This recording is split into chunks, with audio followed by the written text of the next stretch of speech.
clubs in Denver may soon have an alternative to the champagne room. Yay. Yay. Cannabis in the workplace. What are the risks? And pardon me for thinking clearly, but this whole pardon business is kind of pissing. Can I share this? I'm just going to start with this, guys. Is that all right? All right, hit it out of the park. Because I'm a little annoyed about this. Tell us what you feel. Come on, tell us. Okay, what is one of the, in my opinion, one of the stupidest White House traditions of all time? It's coming up. It's the pardoning of the turkey. Who thinks that's cute anymore? Yeah, I mean, it might have been cute back when, I don't know, who did it first? Nixon? Well, I think there's probably two turkeys that still, are into it. They're okay with it. It's probably the same turkey. It's probably a 16-year-old turkey. Probably the same guy, just gets re-upped every year.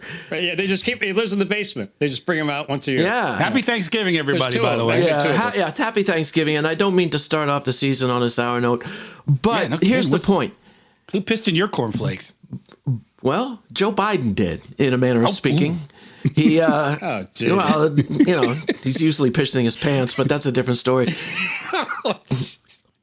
I can see the emails now. He was out there pardoning a turkey, okay, right in front of the cameras, all smiles and political grins and all that stuff. And meanwhile, he's not going to lift a finger to pardon the tens of thousands of people who are serving time, otherwise law-abiding people, serving time in prison, probably learning how to become criminals, for the heinous crime of being caught with some weed on them. And he could do that anytime he wants to. And I think he might have even campaigned on expungement. So he it's not like he's never heard of this, but thank you for the turkey. I'm sure the people in prison rotting away on simple possession offenses are most amused. Well, didn't he go to college with Harry Anslinger? He might have. So I just wanted to get that off my chest, and that's you feel better? That's my new segment entitled "Pardon Me for Thinking Clearly." More to come. Bum, bum, bum. With the legalization of cannabis, and this is just insane because someone still gets arrested for cannabis every minute in the United States. That's right. In the meantime, more than half the population lives in states where they can get medical cannabis, and a growing percentage of the American population lives in states where they can buy it or grow it legally. Legally, right. For recreational use or for personal use. So that's insane. So something along with that, one of the issues that's coming up, and that is cannabis in the workplace. I'm all for it. Some companies still you got to take piss tests. Some companies that you can get fired if they find out that you are right. taking, Or another issue now is you can't get health insurance because you test positive for cannabis. All of a sudden, your health insurance is an issue. So about that, more Jay. and more. Yeah, right. Absolutely. There's more and more employers now are realizing it's an issue. Now, granted, I think everyone can agree. If you work on, jet engines for passenger planes or any kind of jet engines for planes for that matter, you shouldn't be like certain sensitive driving positions. A school bus or driving an ambulance or right. Now, that being said, it should also be treated like alcohol. So what does that mean? What does that mean? So should we crack down on alcohol or should we just, we tried that. Remember?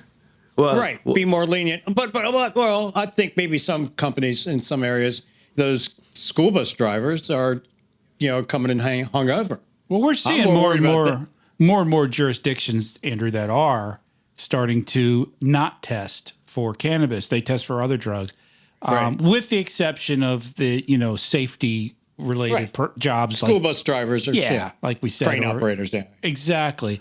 The problem is the testing. Everybody knows this. If you go piss in a jar, you test positive. It might have been a month ago or 2 weeks ago that you had a joint at a party. So there's no real accurate way to tell. In some cases, other than maybe your behavior, whether or not you're high on the job. And you certainly shouldn't be high on the job. I don't care what your job is. No more than you should be drunk on the job. And if you are, you should be fired. Right. But or or giving help. Right. Or giving help. I think so. There's someone, waking and drinking. I think that those people, they shouldn't lose their job. They dude, you need to quit drinking, and we're going to help you do it. Yeah, I think absolutely. Well, yeah, but there are certain things we can't let you do. Correct. But, well, I know in my now, I'm sorry, Andrew. In construction business, I see companies being much more flexible about the testing. The problem is if you have employees that are working on government projects or government-funded projects or partially government-funded projects, it's typically a requirement. You got to test. Yeah, everybody on the job site. Yeah, whatever, no matter what you do. No matter, doesn't matter. Okay, but there's a lot of other places to work than jobs that are federally backed. So I think an employer, when they deal with cannabis, first you got to think, is it going to affect my bottom line, right? Right. And your productivity. So, I mean, you don't need your staff just getting all wasted, and it's going to affect productivity. But if they're getting high, when after off hours, I don't get. Matter of fact, I'd rather them go get high after work at night when they get home than drink, because the next morning alcohol will affect you the next morning, where cannabis does not affect you the next morning. Yeah, and if you're comparing it to alcohol, we grew up in an era, you guys, where Mad Men, where guys in offices, where there was not the two martini lunch. Exactly, it's not unheard of at all. That's not after work. That's during work. It's off. Right. It's off there. It's on their own time, but it's during the work day. And so if you treat it like alcohol, shit, I should be able to go out at lunch and do bone hits. Right. Well, but no one, how many people have a prescription to drink alcohol, whereas people do have prescriptions for cannabis. Right. So I think some employers are going to start going, well, if you have if you're taking some edibles during the day and it doesn't affect your behavior and you do a great job and you need it for, PSC, I would equate that to this. Let's say that you have an injury and you've been prescribed some opiates. Right. Typically, in my experience, I'm probably not going to take the opiates while I'm at work. I'm not. I'm going to be because but are they testing for opiates when they give you the P test? Right. Yes. But if you're prescribed, the pill. I mean, you got a broken leg and you're in a car accident. They give you painkillers. They can't fire you because you test positive for painkillers. Of course. Right. I guess the question becomes, how many people are still actually firing employees for cannabis? I don't know. I can only speak from my experience, and I know that less and less are for sure. Definitely. I mean, I think we peruse all these articles for this show every week, and I see more and more articles for different jurisdictions saying, we're not going to bother testing for cannabis anymore. Right. Right. And like, the NBA is doing they stopped testing for cannabis in sports. Yep. And more and more, even the FBI, they could not find hackers, people, people that were like really good computers that could pass a test. No one could pass a test. All the geeks were they're all doing bong hits and playing video games right on. Right. They're eating Hot Pockets and smoking tubes and just sitting at a computer for 20 hours a day. Right. So more and more, but I think now the independent, the privately owned companies, the small businesses, right? Yeah. I mean, how are they? I think they have to have a more realistic cannabis policy.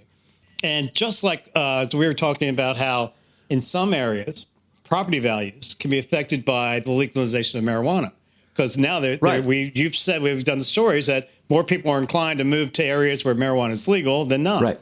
And not move to areas where it's illegal, exactly. And right now, there's more and more employers are fighting for help, for staff. And Phil, what'd you call it? The Great Resign. I just heard about it this week. People are leaving their jobs in droves. Now, it's not like they're just going on unemployment or something. A lot of them are, but they're looking elsewhere. They're taking better jobs where the policies are more to their liking. So that's what you're referring to. And one of them, I think, can be their cannabis policy. Yeah. Well, especially like you said, Andrew, when you're prescribed cannabis for an ailment.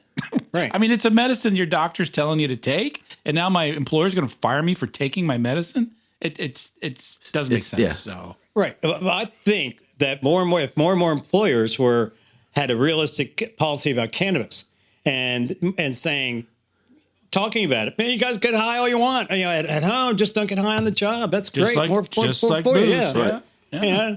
At the Christmas party, you guys are going out the parking lot smoking weed, and if it's illegal, fucking, we'll have a party. We can smoke. We'll have a fucking concentrate bar. The fuck? I want to work where you're working, bro. Right. I think. See, if you heard that, but they do though. I mean, if you treat it like alcohol, that's what you do. Right. There's. I think it's. I worked for a guy, Danny Meyer, who wrote a book called "Setting the Table," where he talks about his philosophy called "Enlightened Hospitality." And that he was more concerned with the happiness of his staff than he was about the happiness of his customer. Now, he was very concerned about that. He owns the most popular restaurants in New York City. But everyone wants to work for him. He has the lowest turnover of any restaurant. You worked for him, right? I worked for him. Oh, God, no one wants to leave. Yeah. My mom got sick. I had to leave. No, but I think in today's workplace, I think that's what more employers have to do. And I think this could be, the shakeout of, and every so often events take place that kind of shake out the corporate world and other places that of old, outdated, and outmoded policies that are just not relevant anymore. So I think this could be a very, very positive thing. I mean, hopefully everybody lands on their feet and finds what they're looking for. I went through numerous places of employment until I found the place where I'm at now. I love it. I mean, this is what I was looking for, and I found it. Right. So people do that, and more power to them. So you got a whole rapid fire succession of things to share with us. A lightning round. Just this is the headline news segment of Pro-Podcast. I found a bunch of little stories this week, so I'm just going to do a bunch in a row. We'll kind of touch on them all. The first one you teased a little bit in the beginning here. It's got a little sex, got a little weed. Woo. What's not to like, right? The owner of Shotgun Willie's, a strip club located in the Denver area, a suburb called Glendale, is staking her claim. What's the address now? Colorado. Yeah, well, we'll get that later, and we'll plan a trip. I want a Shotgun Willie's T-shirt. I'll tell you right now. Yeah. This woman is staking claim to Colorado's first licensed marijuana tasting room. Deborah Donovan. She's the wife. Get this. She's the wife of Glendale's mayor, Mike Donovan.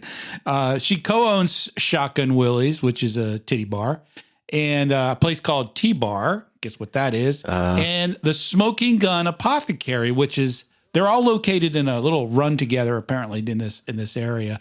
And so anyway, best of all, the Smoking Gun is one of the nation's only pot shops that's open till midnight. Ooh. So the point that what they're advertising here is you'll be able to go at midnight and buy weed. In other words, you don't have to go to the strip bar in the middle of the day and see the skanks. You get to go at night, see the A-team. So there you go. That's my first story. Pretty good, huh? The A-team. So far, so good. So could they actually go to a strip club, watch the strippers, and smoke weed? They haven't gone that far yet. No, it's a separate place. It's a separate next place. door. The strip club really doesn't have anything to do with it then. Well, they own them all in a strip. They're literally next to each other. So you can go back and forth.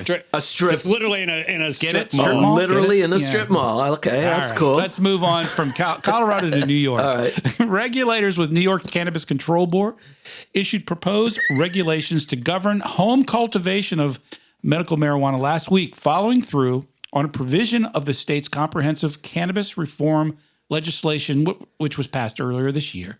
The new rules approved on October 21st, which are now subject to a 60-day public comment period, would allow registered cannabis patients and caregivers to grow up to 6 plants at home. We were talking about growing last week, and we were wondering whether New York was going to follow through with that. Yeah. And then Andrew did this story on how all the big guys don't want home grows because they think it's going to eat into their profits or into their margins anyway. So next, little celebrity news. Unfortunately about that, you know how much money they could make selling clippings.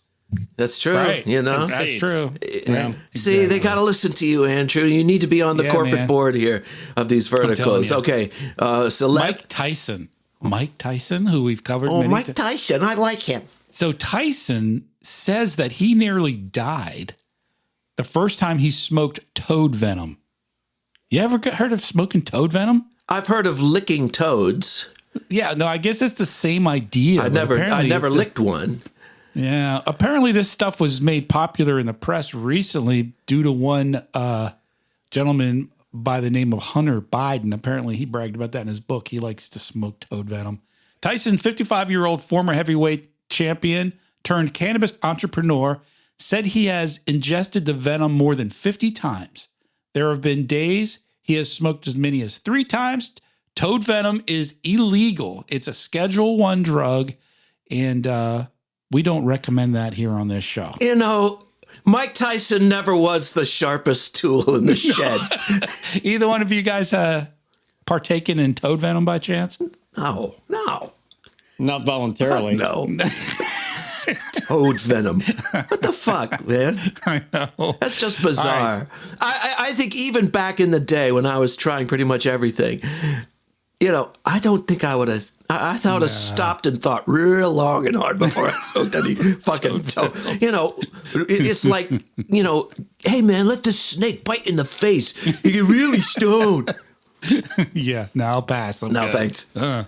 In elementary school, Jay and I went and got tadpoles for a science project, and we put them in this aquarium. We were like 6th graders. Dried them out and smoked them. And we watched them develop from, tadpoles into frogs. But thing is, we went and got, tadpoles and all that, but we got like hundreds of tadpoles. God, yeah. In an aquarium. In an aquarium, it's apparently one weekend, somebody left the lid off it. And the school got infested with, because they all got legs and jumped out. Like, so it was like hundreds of frogs infested our elementary school. They'll do that on you. That was one of our earliest trips to the principal's office. And we got called down to the principal's office, yeah. There were like 10,000 They had little to delay toads. the opening of school while janitors were running around. I'd forgotten about that. Yeah, that was one of Andrew and I's earliest incidents, I think, and one of our first trips to the principal's office. But you guys were 5th grade. You guys were 11 years old at the time.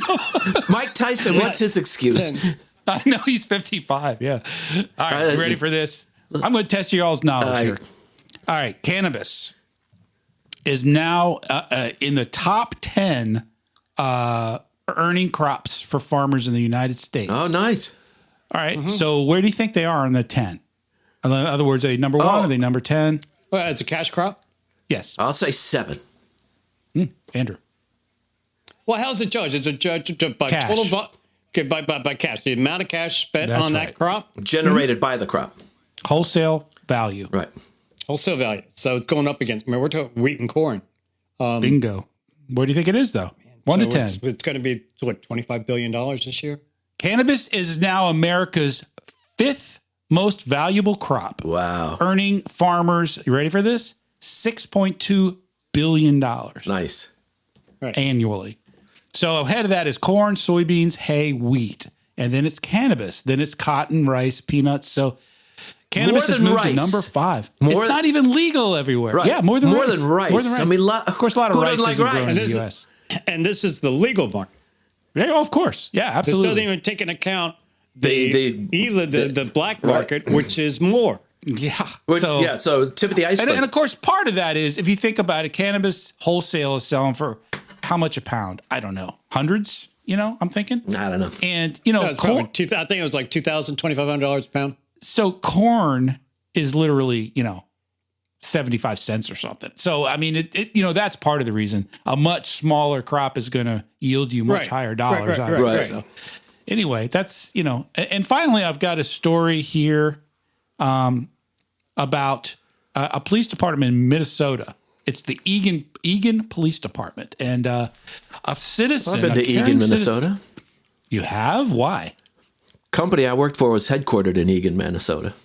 Never even And we heard of always go up Target. for sales training in fucking February. Oh, that sounds fun. Right. Well, Anyway, this I is didn't mean to disrupt your flow. No, that's fine. 'Cause this is a public service on the part of VoteProPot-Cast, because if you lost a bunch of weed and some cash and left it in an elevator, a caring citizen turned it into the police. So what did they do? The Egan police put on their Facebook page, put an incident report and a photo of this huge pile of cash and a bunch of weed, and said, if anyone lost these materials, give us a call and they left their phone number. Right. So the first idiot who comes and claims it's getting arrested. Yeah. Well, it is a felony. Anything over, I think, 2 ounces or whatever is a felony. So, up there. Yeah, you can't go and go. I've never seen the weed, but that cash is I think the cash is, it certainly looks like mine. That looks like the money I left in that elevator. Exactly like the Who the hell left the weed on top of it? I don't know. How in the hell did that? How much weed was it? I don't know. It didn't say, but it had a picture of it. It was probably 3 ounces or 4 ounces. It was a fair amount. So what that much? No, it was enough for a felony though in Minnesota. Yeah, but still, I would drop 3 ounces and run from getting, and not think twice before getting arrested. The last thing I have, and this is kind of interesting. You guys have heard me talk about True Leaf because I have some stock in True Leaf. Yeah. Right. And well, this is, I don't know if you saw this story or not, but the woman who is a CEO, her name is Kim Rivers. Her husband, John, was convicted of bribery and got a 3-year sentence to prison. And he was fined $1.25 million last week. Wow. Because of some public corruption charges. This is according to a report in Ganjapreneur. Prosecutors had asked for 8 years due to the seriousness of the charges, according to the reporting. Wow. It hasn't affected her. She's a CEO. I mean, True Leaf is one of the biggies. Their stock has done well, and it's a very progressive company. Well, I'm sure it has affected her in many ways. Well, I'm saying in terms of the company, the board said, have a heart.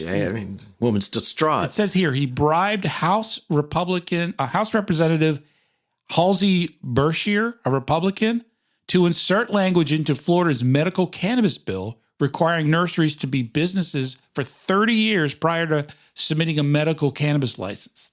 So that's one of the things he did. Did that pass? What it says here is that he was trying to hurt the very communities that were most badly affected by the failed war on drugs.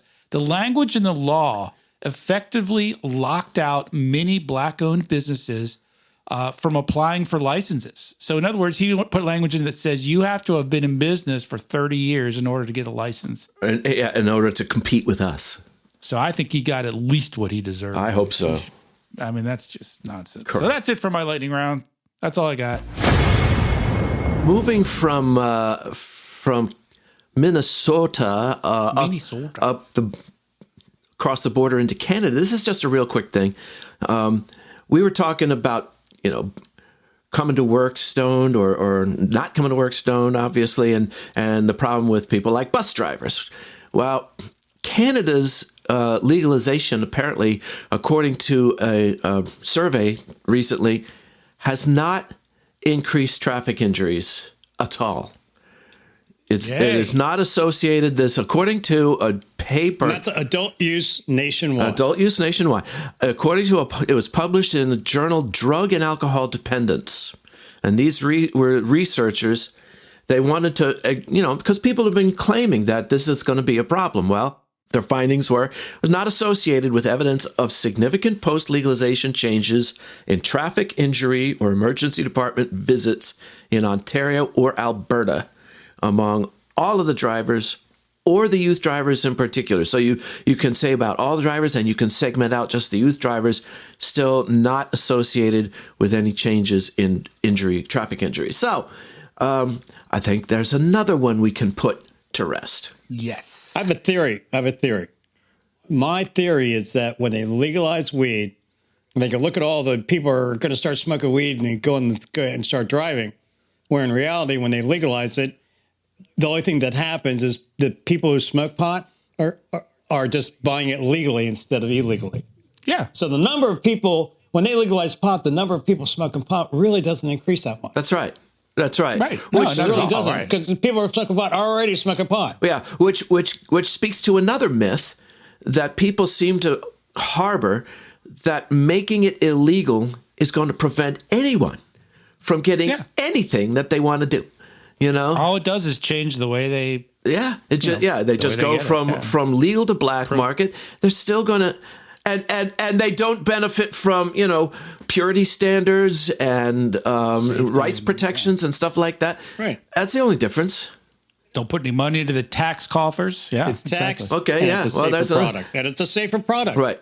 Any pot smoker is going to want to buy it legally as opposed to illegally for the simple fact that you know it's going to be a better quality product. Yeah, anyway, better quality, And tested, it's safe. safer. yeah, it's like exactly. no matter how you approach this subject, it seems like Yeah. the plain on the nose of your face, common sense answer is to legalize it. Well, I think the big question here is if the dancers at Shotgun Willie's have pasties in the shape of marijuana leaves. Oh, well, I think we need to find that out. Well, you know what? We can't end on that note, so I'm going to do one more quick story here. I don't know if you guys heard this, but President Biden announced his pick for the the head of the FDA. And the good news for us all is that this gentleman has expressed positive views towards medical cannabis in the past, and he's prescribed cannabinoid therapy as a cardiac doctor, according to Marijuana Moment. What's this chap's name? Is Dr. Robert Khalif. Okay. And he previously served as an FDA director from February to January of 2017 under President Obama. So he has some experience in the department, and he's very pro-cannabis. So this is the FDA. So that's kind of a big story, I think, in some ways. That's a big Well, deal. yeah, and in such time as it ceases to be a law enforcement issue and becomes a healthcare issue, then the FDA will be the agency that oversees it. Right now, it's the DEA, Drug Enforcement Administration. I was talking to someone who worked for the FDA, and he said matter of fact, in the last, I think it's been 10 years, they wrote up a lot of new regulations for smoking, especially when they banned, the public smoking everywhere. You mean tobacco? Tobacco. Yeah, smoking tobacco. And what he said was a lot of the things that they were writing to regulate tobacco, they were doing it so they're wording it so they could just take out tobacco and put in cannabis. Interesting. What kind of regs are we talking? Like public? Yeah, but purchasing, age, age limit. I see. Packaging, all kinds of shit. Yeah. Well, folks, I'm sure some of you have some opinions or some extra knowledge on some of these topics. We'd love to hear it. Check us out at VoteProPot.com. If you like the show, and why would you not? No, I'm kidding. Go on to Apple Podcasts, give us a 5-star rating, say something nice in the comments, tell a friend or 2 or 3 or 10. We'd love to add as many people as we can to our growing audience, which we're very pleased to say. What else, Jay? Well, I'll tell you what. I forgot to mention this earlier, but I'm going to mention it. I think I told you guys, I've been trying to expand our presence on Instagram. Yeah. I don't know what the hell I'm doing. But anyway, thought I'd do a little promotion. They bumped us. They wouldn't take it because they're associated with just Facebook. Like Facebook. Well, they're the same company. Same company, right? Did they close our account or just No. They post? just said we're just that post. We are we're not allowed to do any promotion. Right. So anyway, to all of you who hear this, go on to Instagram and follow us just to screw them. We have the same problem with Facebook. Yeah. Yep, exactly. Anyway, you can send us an email at podcast@votepropot.com. Call our message line at 240-257-2441, Andrew. Yeah, also, we share a lot. We can't do everything on our podcast. There's so much going on in the cannabis world, so we share a lot on social networking. So you can go to, matter of fact, we're going to have a contest this week on social networking where you can win an all-expense-paid night at Shotgun Willie's. And anyway... No, we're not. So anyway, you can go to Facebook, Instagram, Twitter, and LinkedIn. Maybe not Instagram, but... And leave a comment, but just do a search for Vote Pro Pot.